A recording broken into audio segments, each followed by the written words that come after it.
This is the Anker SOLIX F2000 portable power station, PowerHouse 767. And here's how it's been for me after real use at home, on the driveway with tools, and out at a campsite. I picked it up because I wanted one box that could back up my fridge during outages, run a few heavy kitchen appliances, and double as a clean power source for camping weekends and the occasional RV hookup. I was excited by the 2048 watt capacity and 2400 watt pure sine wave output, but I was honestly nervous about the size. It's 67.3 pounds, which is no joke. The good news is the suitcase-style design with the easy tow handle and big wheels makes it far easier to move than it looks. I'm rolling it more than I'm lifting it, even over gravel and grass, which is exactly what I hoped for. Key features that stood out to me are the long-life LiFePO4 battery, the fast AC charging, a serious 1000-watt solar input, and the generous port layout. LiFePO4 is a safer, longer-lasting battery chemistry. Think roughly 3,000 cycles to 80% capacity, instead of the 500 cycles you see with older lithium-ion packs. The 2400 watts inverter delivers clean AC power, pure sine wave, and SurgePad lets it ride through brief spikes up to 3600 watts, which matters when a device draws a quick burst at startup. The front panel is simple and accurate, showing percentage, live input-output watts, and time to empty or time to full. I also really like the LED light bar. It's soft, usable light with 3 levels plus SOS, not a gimmick. Ports are grouped smartly.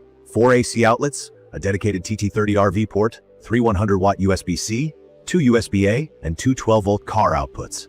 Inputs are on the rear, AC on one side, solar car on an XT60, so charging cables don't tangle with your devices. It ships with AC, car, and solar cables, and the 5-year warranty is a real confidence booster. From my experience with day-to-day power, it's a powerhouse for typical household loads.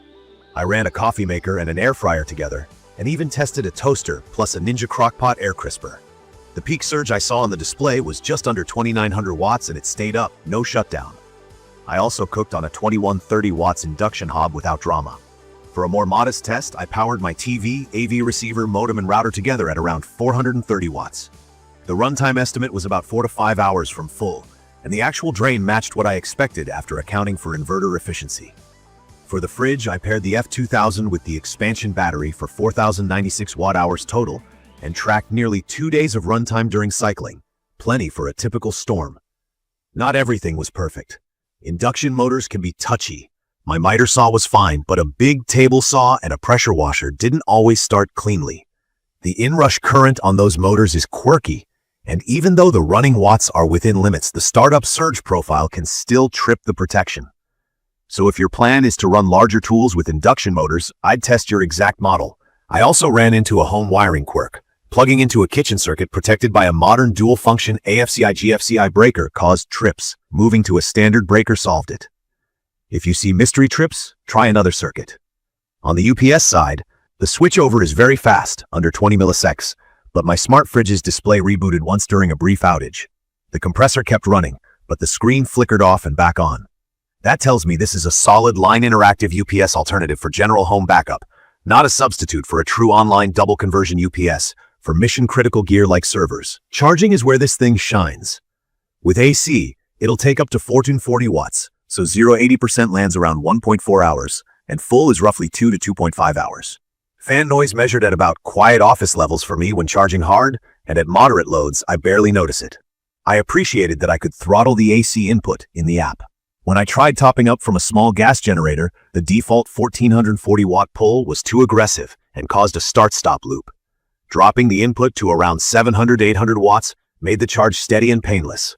Solar charging took a little learning. The MPPT handles up to 1000 watts, but the current limit is 10 amp when your array is 11 to 32 volts and 20 amps when it's 32 to 60 volts. That means if you just parallel a bunch of 12 volts panels and keep voltage around 20 to 24 volts, you'll hit the 10 amp cap and leave watts on the table. I started with 4 200-watt panels in parallel and only saw a couple hundred watts in bright sun. Rewiring to series pairs to get around 40 volts instantly unlocked much higher input, putting me on track for the performance I expected. If you're new to solar, more panels in series raises voltage, more in parallel raises current. This device prefers higher voltage within the safe range to access the higher current limit. The app is handy for checking watts in-out, battery percent, and toggling AC or 12 volts outputs. I use it to adjust AC charge speed and to turn the light on. Bluetooth can be a bit fussy. Sometimes I need to press the Bluetooth button on the unit to repair. Wi-Fi control is better for monitoring from another room.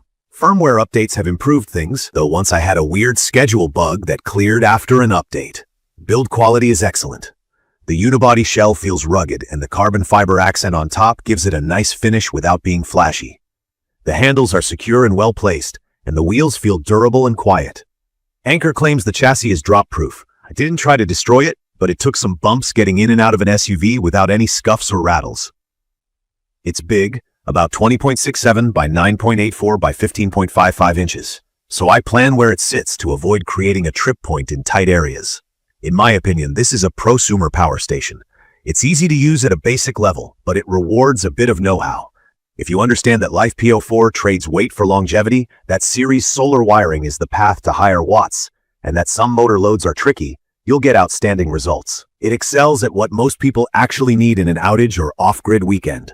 Refrigerators, microwaves, coffee makers, CPAP, lights, laptops, camera batteries, routers, and an RV shore cord through the TT30.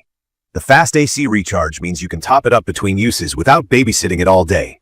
It's perfect for RV and van life folks who want a clean, all-in-one system with a real RV port, for homeowners who want strong, multi-day backup without installing a whole house generator, and for creators or contractors who need a quiet, dependable power source on location.